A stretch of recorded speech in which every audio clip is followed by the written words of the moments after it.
trending ngayon yung sa Senate, yung DPWH na ghost projects ng DPWH.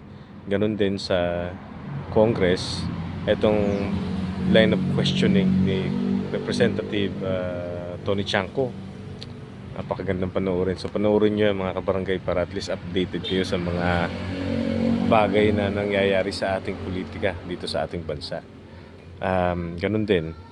So dahil puro corruption naman ang problema, corruption sa DPWH, corruption sa Congress, etc. etc. etc. Puro corruption na lang. Wala naman nananagot. Pero baka sakali ngayon meron na.